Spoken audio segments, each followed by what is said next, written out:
अब मैं बड़े आदर के साथ आप सबके सामने आदरणीय प्रियंका गांधी भी निवेदन करता हूं कि इस हरचंदपुर की जनता को संबोधित करें। बहुत बहुत धन्यवाद।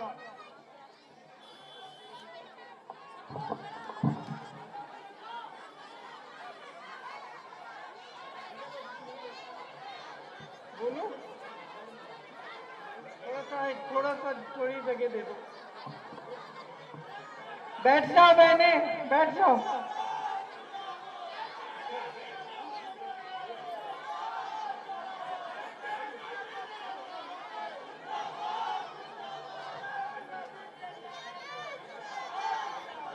बैठो बैठो, बैठ जाओ शांति से। शांत हो जाओगे तो बोलूंगी, नहीं तो सुनाई नहीं देगा। कब से बैठी हैं? 2 घंटों से।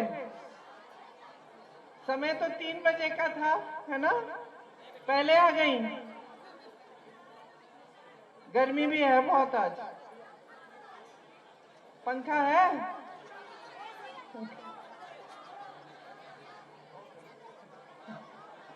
जल्दी जल्दी बोलती हूँ, फिर ज्यादा कष्ट नहीं दूंगी। तो बताओ, सबसे बड़ी समस्या क्या है आजकल आपकी? महंगाई। महंगाई। दुकान जाती हो तो सब कुछ खरीद पाती हो कि घर आ जाती हो बगैर खरीदे? ये गैस का सिलेंडर कितने का मिल रहा है आजकल? 1200 का। मालूम है कि जहां कांग्रेस की सरकार है कर्नाटका में, आजकल 500 का वहां मिल रहा है। तो मैं चुनाव के संदर्भ में आपसे बात करने आई हूं। भैया थोड़ा पीछे हो जाइए ताकि वहां से देख लें। चुनाव के संदर्भ में बात करने आई हूं। इस चुनाव में कांग्रेस के प्रत्याशी मेरे भाई राहुल गांधी जी हैं। सुना है उनके बारे में? सुना? क्या सुना?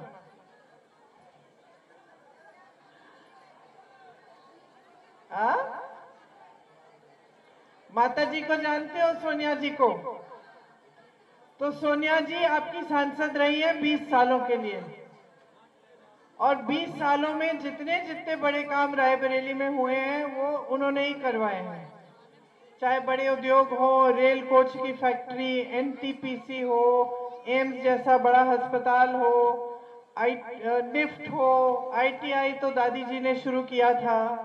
तो ये सारे बड़े बड़े उद्योग, जो बड़े बड़े काम हैं, उन्होंने कराए। अब इस चुनाव में मेरे भाई राहुल जी आपके सांसद हैं। राहुल जी पिछले साल 4000 किलोमीटर पैदल चले। आपने शायद टीवी पे देखा होगा। पैदल चले आपके बीच आने के लिए कि देश में जो गरीब है, जो किसान है, जो मजदूर है, जो संकट में है, उसकी बात मैं सुनूं और मैं समझूं कि क्या है ये सबसे बड़ी मुसीबतें, सबसे बड़ी समस्याएं आपकी, और किस तरह से जब हमारी सरकारें आते हैं तो हम इन समस्याओं को हल कर सकते हैं। तो ये 4 महीने तो चले लगातार, और फिर मणिपुर से लेकर मुंबई तक फिर गाड़ी से भी चले।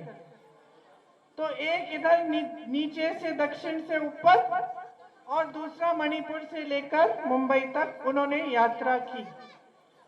और यात्रा करने के बाद जब वो वापस आए तो जो कांग्रेस के सारे बड़े बड़े नेता हैं, हम सबको बिठाया और हमसे कहा, देखिए मैंने ये बातें सुनी है जनता से कि आज जनता बहुत ज्यादा परेशान है।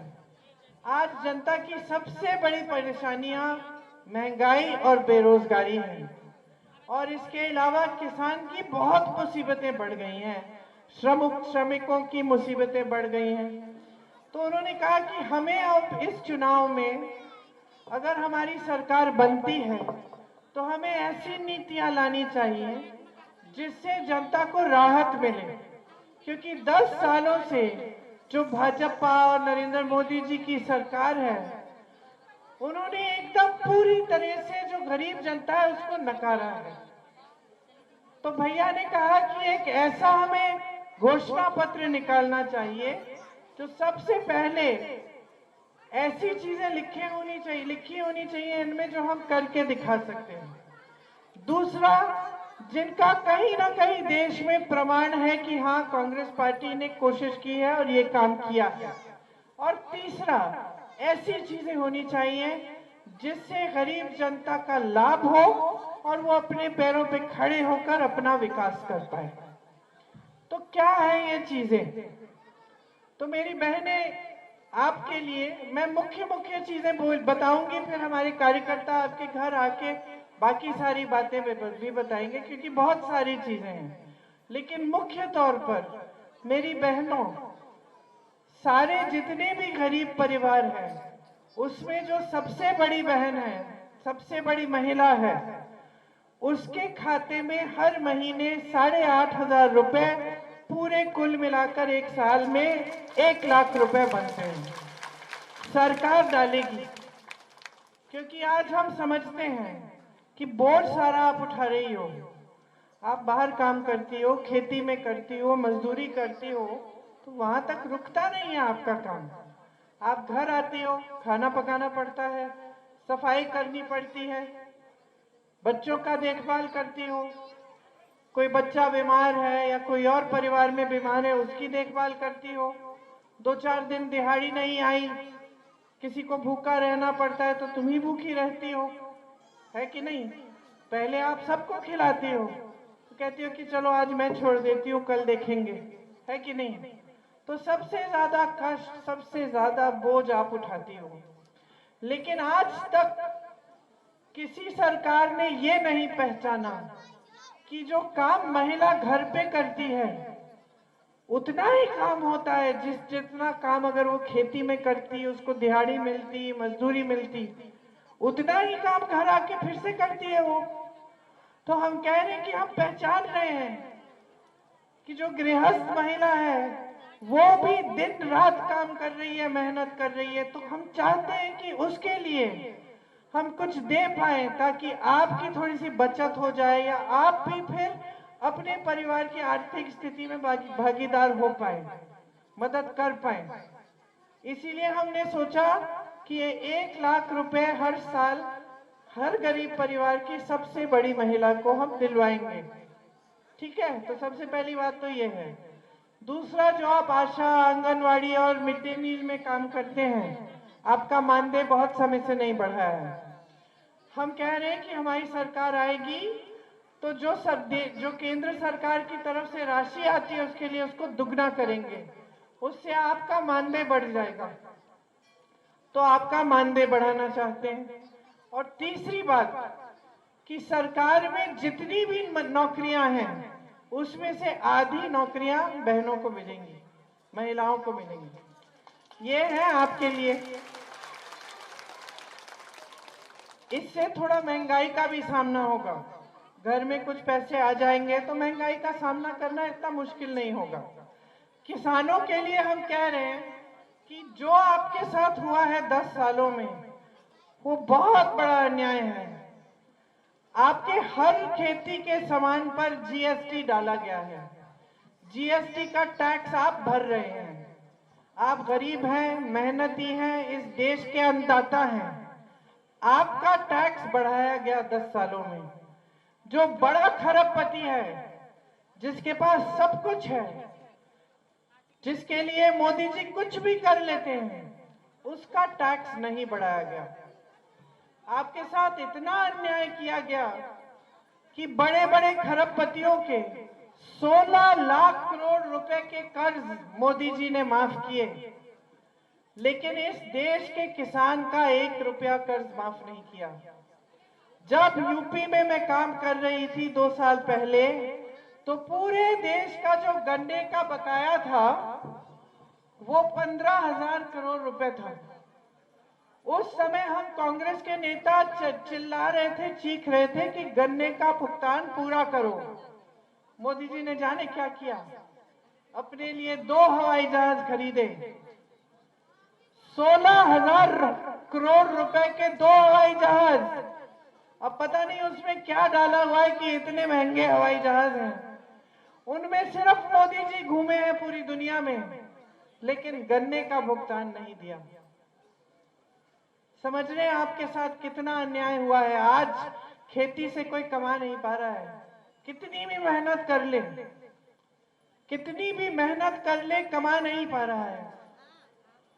क्योंकि जो परिस्थितियां इस मोदी जी की सरकार ने जो बनाई हैं, उससे किसान की कमर तोड़ी जा रही है। हमने तय किया है कि हमारी सरकार आएगी तो एक स्थायी कर्ज माफी का आयोग बनेगा।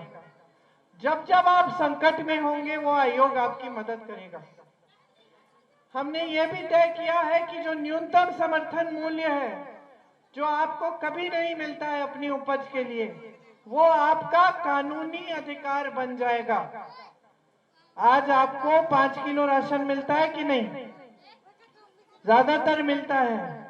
मिलता इसलिए है क्योंकि कांग्रेस के जमाने में कांग्रेस ने आपको भोजन का अधिकार दिया। हमने कानून बनाया, सोनिया जी बनाई, सही कह रही है माता जी, सोनिया जी बनाई कि भोजन का जो अधिकार है, मतलब हर गरीब परिवार को भोजन का, राशन का अधिकार है, ये कानून बनाया। इस कानून के तहत अब भाजपा की सरकार आपको 5 किलो राशन देती है मोदी जी की फोटो चिपका के, लेकिन ये कानून बनाया कांग्रेस पार्टी ने। आपको मालूम नहीं होगा, जहां कांग्रेस की सरकार थी छत्तीसगढ़ में, अभी अभी बदली है कुछ महीनों पहले, तब तक जब तक कांग्रेस की सरकार थी, कांग्रेस की सरकार छत्तीसगढ़ में 35 किलो राशन दे रही थी। भाजपा की सरकार आई तो कम करके 5 किलो किया। तो जिस तरह हमने ये अधिकार बनाया, हम अधिकार बनाएंगे कि किसानों का अधिकार है कि उनको न्यूनतम समर्थन मूल्य मिलना ही मिलना है। और एक और कानून बनाएंगे कि जब आपके खेतों का नुकसान होता है तो 30 दिन के अंदर अंदर आपको पूरा भुगतान मिलेगा। ठीक है? आज आप हर खेती के सामान पर टैक्स दे रहे हैं, जीएसटी दे रहे हैं, इसलिए सारे सामान महंगे हो गए हैं। पेट्रोल डीजल तो पहले से ही बहुत महंगा हो गया, उसके ऊपर से खेती के सारे सामान महंगे हैं। हम सारे खेती के सामानों से जीएसटी हटा देंगे ताकि सारे खेती के सामान सस्ते हो जाएं और आप एक बार फिर अपनी खेती से कमा पाओ। मेरे बहुत सारे भाई बहन नौजवान हैं, शिक्षित हैं, लेकिन उनके पास रोजगार नहीं है क्योंकि मोदी जी ने रोजगार बनाने के लिए कोई काम नहीं किया। 45 सालों में सबसे ज्यादा बेरोजगारी आज हमारे देश में है। सोचिए, 45 सालों में आज देश में 70 करोड़ बेरोजगार जनता है। 70 करोड़ लोग बेरोजगार हैं। अब देखिए बहनें, आज तो ये जमाना रहा नहीं कि आप जैसे ही बच्चा बड़ा हो गया आपने कहीं काम पे, मजदूरी पे लगा दिया। ये जमाना नहीं रहा। आज किसी दूर दराज क्षेत्र में जाएंगे, छोटे से छोटे गांव में जाएंगे, तो वहां गरीब से गरीब परिवार बताएगा कि अपने बच्चे को शिक्षित करेगा सबसे पहले।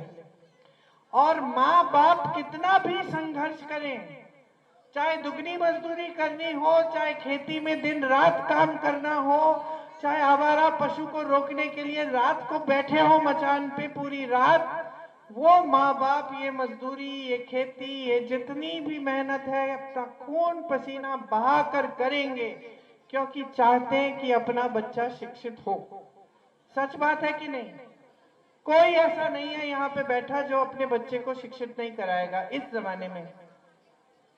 लेकिन मोदी जी ने ये परिस्थितियां बना दी है देश में कि आप कितनी भी मेहनत करो, आपका बच्चा बीटेक कर ले, बीएससी कर ले, बीए कर ले, एमएससी कर ले, उसके लिए कोई रोजगार नहीं है। पेपर लीक होते हैं, बच्चे परेशान हो जाते हैं, तनाव में रहते हैं। ऐसे बच्चों से मिली हूं जिनकी 28 साल के बच्चे हो गए हैं, अब बच्चे भी नहीं रहे, जवानी निकल गई। पेपर लीक होते होते वो एक तो रो के मुझे कह रहा था कि दीदी हम क्या करें, हमने इतने साल गवा दिए, शादी भी नहीं हो पाई, जवानी भी चली गई, और अब हम सोचते कि 6 साल हमने इंतजार में लगा लिए हैं, गवा दिए हैं। क्या करें, दूसरी नौकरी लेने जाएंगे, यहाँ से नियुक्ति आ जाए तो क्या करेंगे, तो हम ठहर ही लेते हैं। और तो इस तरह से लोगों का जीवन बर्बाद कर दिया है।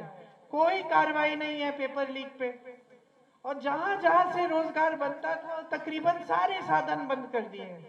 बड़ी बड़ी सरकारी कंपनियां होती थी, सब कहते थे सरकारी नौकरी चाहिए, स्थायी रोजगार है, पेंशन मिलेगा।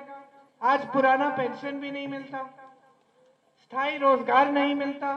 जितनी भी बड़ी बड़ी कंपनियां थी, उनकी जो छोटी सब्सिडरी कंपनी होती है जिनसे रोजगार मिलता है, सब अपने खरबपति दोस्तों को दे दिए मोदी जी। सारे खदान, सारी बिजली, सारे सड़कों के ठेके, सारे हवाई अड्डे, सारे बंदरगाह, सब कुछ अपने गिने चुने खरबपति मित्रों को पकड़ा दिया है। सारी देश की मीडिया, टीवी के चैनल जिसपे आपको जो जो चाहे दिखाते हैं, आप टीवी चलाते हो, वो भी सारे बड़े खरबपतियों के हैं। उसमें सच्चाई नहीं देखोगे। इसीलिए जो आपका जीवन है उसकी सच्चाई कुछ और है, और जो टीवी पे देख रहे हो सच्चाई कुछ और है।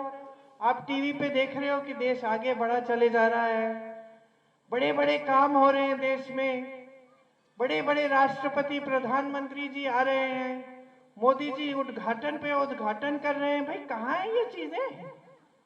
आपके जीवन में नहीं है तो किसके लिए हो रहा है ये सब? बड़े सेठों के लिए। आपके जीवन में तो कोई तरक्की नहीं दिख रही। महंगाई बढ़ गई है, बेरोजगारी बढ़ गई है। जो मैं कह रही थी कि जहां से रोजगार आना था खेती से मिलता था, खेती खत्म कर दें। बड़े बड़े सरकारी कंपनियों से आते थे रोजगार, वो अपने खरबपति दोस्तों को दे दिए। छोटे कारोबार से आते थे, जो यहाँ शहरों में, गांव में किसी ने अपना बिजनेस शुरू कर लिया, अब लोग बिजनेस शुरू करने से कतराते हैं, डरते हैं। नोटबंदी लाए, जीएसटी लाए, इतनी महंगाई हो गई है, हर चीज में कमाना मुश्किल, तो रोजगार बने नहीं। तो अब बताइए, जब ये भाजपा के नेता आपके सामने आते हैं वोट लेने के लिए, तो क्या कहते हैं? मैं जानती हूं यहाँ के नेता क्या कहते हैं। यहाँ के तो धमकाते हैं। इनका और कोई काम नहीं है, लोगों की जमीन हड़पो, लोगों को धमकाओ, लोगों को डराओ। एक काम गिना दें, एक काम गिना दें जो इन्होंने करवाया है जनता के लिए। यहाँ के जो भाजपा के प्रत्याशी हैं, एक काम गिना दें। कुछ नहीं कराया है, बस डराना धमकाना, ये जमीन लो, वो जमीन लो। इनके सारे परिवार के सदस्य घूम के आपको प्रताड़ित करते हैं। ठीक है, मुकदमे लिखाते हैं। इसके अलावा भाजपा ने जो देश में सरकार बनाई है, इन्होंने क्या किया है? जब ये नेता आते हैं, सबसे बड़ा नेता देश का, आज गृह मंत्री जी घूम रहे हैं और प्रधानमंत्री जी जरूर आएंगे, आते हैं चुनाव प्रचार के लिए। क्या बात करते हैं? आपको ये बात बताते हैं कि भाई हमने इतने रोजगार दिए, हमने इतना विकास किया, इसके आधार पर हमें फिर से चुनो। मेरे पिताजी प्रधानमंत्री थे, हमें भेजते थे प्रचार के लिए अमेठी में, हमें बता के भेजते थे कि बेटा बता देना जनता को कि क्या क्या किया है और क्या करना चाहते हैं। कि हमने BHEL खुलवाया, HAL खुलवाया, वहाँ पे जो हवाई अड्डा है वो खुलवाया, ITI design institute, Sanjay Gandhi अस्पताल, यहाँ पे एम्स का अस्पताल, ये सब बनाया। और जनता को बता दो कि आने वाले दिनों में हम यहाँ पे मिंट पार्क बनाना चाहते हैं, ये वो, ये सब बातें बताते थे। ये लोग ऐसी कोई बात नहीं करते। ये आपके बीच आते हैं, सबसे पहले तो धर्म की बात, बहनों के घर में जाते हैं, वहां अमेठी में दुरदुरिया करने, दुरदुरिया करके बोलते हैं भगवान का नाम लो, और भगवान का नाम लेके शपथ लो, वचन दो कि भाजपा को वोट दोगे। बताइए, करते हैं। अब भगवान क्यों बताएंगे आपको कि भाजपा को वोट दें? भाजपा ने क्या किया आपके लिए? ये आपको फुसलाने और गुमराह करने का तरीका है। सच्चा नेता होता है ना, वो भगवान के नाम लेकर आपको गुमराह नहीं करता, वो भगवान से प्रार्थना करता है, भगवान की सीख समझता है, अपने जीवन में उसको लाता है। और भगवान ने, गुरुओं ने, संतों ने क्या सिखाया, माताओं आप बताओ, बच्चों को हम क्या सिखाते हैं? सच बोलो, सच बोलो, सच्चे दिल से सेवा करो, यही सिखाता है धर्म। यही हमारी कांग्रेस पार्टी की परंपरा रही है। तो अगर एक सच्चा नेता है तो अपना धर्म निभाएगा, सेवा करेगा, देश जनता के लिए समर्पित रहेगा, और जब आपके सामने आएगा तो अपने काम के आधार पर वोट मांगेगा। तो जब काम किया ही नहीं तभी तो ये बातें उठती हैं। अब आजकल मोदी जी के भाषण सुनिए, वो कह रहे हैं सावधान रहो, कांग्रेस पार्टी के नेता तुम्हारे घर के अंदर आ जाएंगे, तुम्हारी भैंस चुरा लेंगे। बताइए। और दूसरी तरफ सावधान रहो बहने, तुम्हारे गहने ले जाएंगे, एक्सरा की मशीन लाएंगे और घरों के अंदर घुस के तुम्हारे मंगलसूत्र, तुम्हारे गहने चुरा लेंगे। बताइए, ऐसी मशीन होती भी है कि मंगलसूत्र निकाल के दिखाती है? ये देश के प्रधानमंत्री कह रहे हैं, इनके पास कुछ बचा ही नहीं रहा कहने का। जनता हंस रही है। 55 सालों से इस देश में जब से आजाद हुआ, 55 सालों से कांग्रेस के नेता रहे, कांग्रेस की सरकारें रही। कोई आया आपके घर में भैंस चुराने के लिए? किसी ने आपके मंगलसूत्र पे आंच आने दी? आपकी सांसद इंदिरा जी ने अपने गहने दे दिए देश को जब जंग थी। और मेरी माता जी जो भी आपकी सांसद हैं अभी तक, उनका तो मंगलसूत्र कुर्बान हुआ इस देश के लिए, उनके पति शहीद हुए। और आज ये लोग झूठ बोलने के लिए कुछ भी कर लेंगे। इंदिरा जी जैसी शहीद को देशद्रोही कहते हैं, राजीव जी जैसे शहीद को देशद्रोही कहते हैं।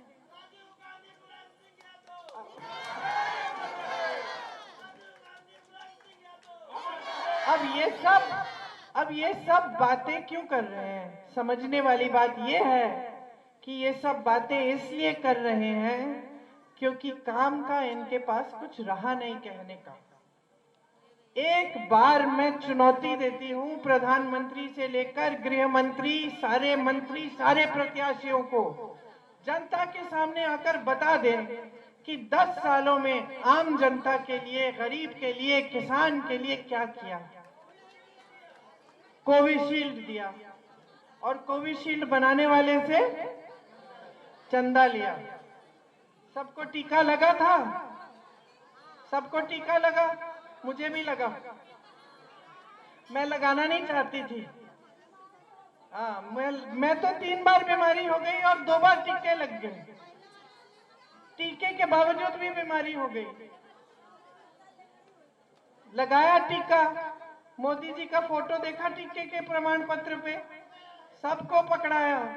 मैं एक बार विदेश गई थी तो दिखाना पड़ता है कि भाई टीका लगाया, तो उन्होंने कहा ये कौन है तुम्हारे प्रमाण पत्र पे? तो मैंने कहा ये हमारे प्रधानमंत्री हैं। कहते ये पहली बार देखा है भाई कि किसी देश का प्रधानमंत्री टीके के प्रमाण पत्र पे अपनी फोटो लगा रहे हैं। अब बनाओ प्रमाण पत्र। फोटो गायब है बहनों और भाइयों। फोटो गायब क्यों है? क्योंकि अब बात बाहर आई कि उस टीके को लगाने से कुछ प्रतिशत लोगों पे रिएक्शन होता है। कई लोग ऐसे गिर के मर गए, नौजवान अच्छे सेहतमंद, कोई खेती कर रहा है, कोई जिम कर रहा है, कोई कुछ कर रहा है, वहीं गिर पड़े। और आज विदेश में किसी ने केस डाला तो ये बात निकली कि हाँ ऐसा हो सकता है।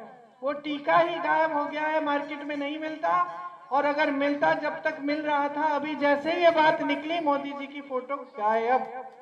अब नहीं चाहते अपनी फोटो टीके पे।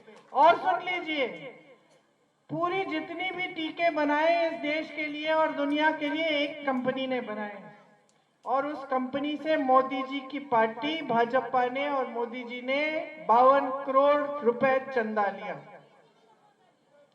याद है पुल गिर गया था गुजरात में, टीवी पे देखा होगा, गुजरात में कुछ समय पहले एक बड़ा पुल गिर गया, बहुत लोग बह गए पानी में, सैकड़ों लोग मर गए बह के, याद है? दीदी ने देखा, बहन ने देखा। उस कंपनी से चंदा लिया इन्होंने ऐसे ऐसे लोगों से चंदा लिया जिन पे छापे मारे थे। इन्होंने छापा मारा, चंदा लिया, छापा बंद, केस लगाया, चंदा लिया, केस ठंडे बस्ते में। मतलब जो वसूली का काम यहाँ पे भाजपा के प्रत्याशी करते हैं, वो वसूली का काम केंद्र में मोदी जी की सरकार कर रही थी। आज दुनिया की सबसे अमीर राजनीतिक दल दुनिया का कौन सा है, कोई बताएगा? भारतीय जनता पार्टी। देखो, 70 सालों में से 55 साल कांग्रेस सत्ता में रही। हम लोगों को भ्रष्ट कहते हैं। 55 सालों में कांग्रेस पार्टी दुनिया की सबसे अमीर पार्टी नहीं बन पाई। 10 सालों में भाजपा दुनिया की सबसे अमीर पार्टी बन गई। वो कहते थे कि हम काला धन लेके आपको वापस देंगे, आपके अकाउंट में डालेंगे, आपके खातों में 15 लाख आएंगे। मुझे लगता है सारा काला धन लेके अपनी पार्टी में डाल दिए। 60,000 करोड़ रुपए इन्होंने खर्चे सिर्फ अपने राजनीतिक दल पे। आपका गन्ना का बकाया नहीं देते, आपके कर्ज माफ नहीं करते। जब कांग्रेस पार्टी कहती है कि हम करेंगे, कहते कि ये लोग झूठ बोल रहे हैं, अर्थव्यवस्था में पैसे नहीं है।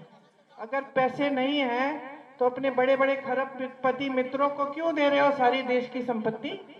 क्यों कर रहे हो उनके कर्ज माफ? और अगर पैसे नहीं है तो जहां जहां कांग्रेस की सरकार है वहां ये स्कीम लागू कैसे कर रहे हैं हम? कर्नाटका में हमारी सरकार है, बहनें मालूम है, आज के दिन बहनों के खाते में 2,000 रुपए आ रहे हर महीने। आपके यहाँ नहीं आ रहे क्योंकि ये तो यहाँ पे आपकी भाजपा की प्रदेश सरकार है।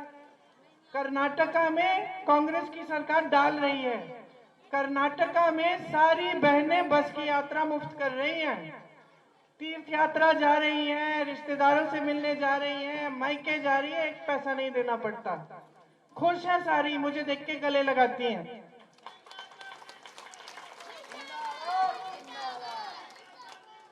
छत्तीसगढ़ में हमने कर्ज माफ किए किसानों के, 24 घंटे के अंदर अंदर सरकार बनी, शुरू हो गया माफ करना। छत्तीसगढ़ में आवारा पशु की समस्या थी, सुलझा दी। बढ़िया गौशालाएं बनाई, उसमें महिलाओं को रोजगार दिया। सरकार ने गोबर खरीदा। जब सरकार ने कहा हम गोबर खरीदेंगे तो लोगों ने जानवरों को रखना शुरू किया क्योंकि आमदनी आ रही थी।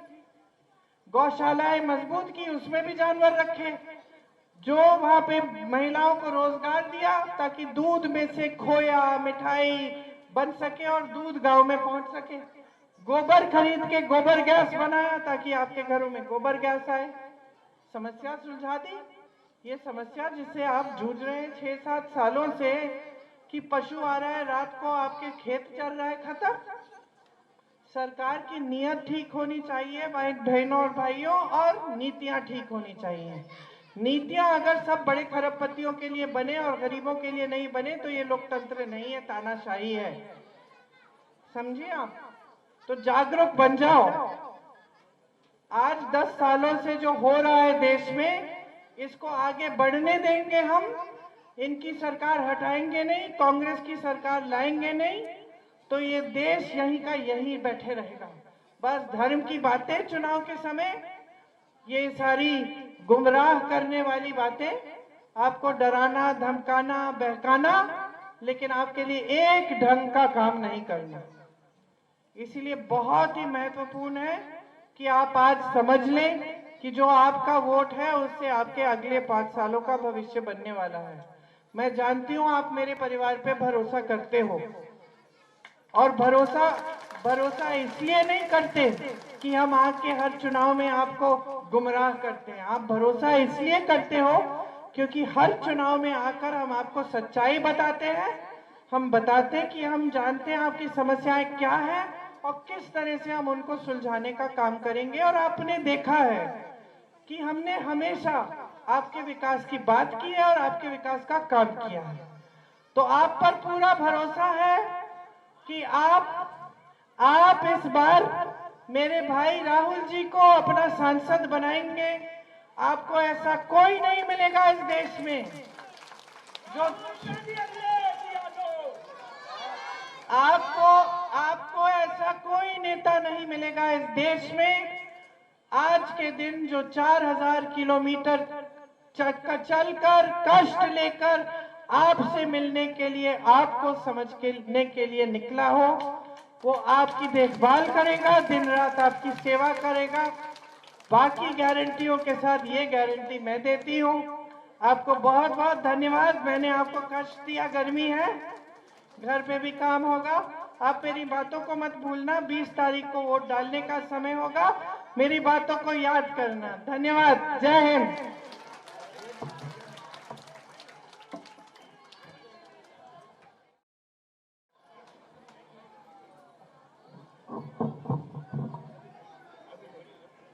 देखिए, तीसरे बटन पे है भैया का, तीसरे बटन को दबाइए और जब पर्चा निकलेगा ना तो पर्चे पे भी पंजे का निशान होना चाहिए।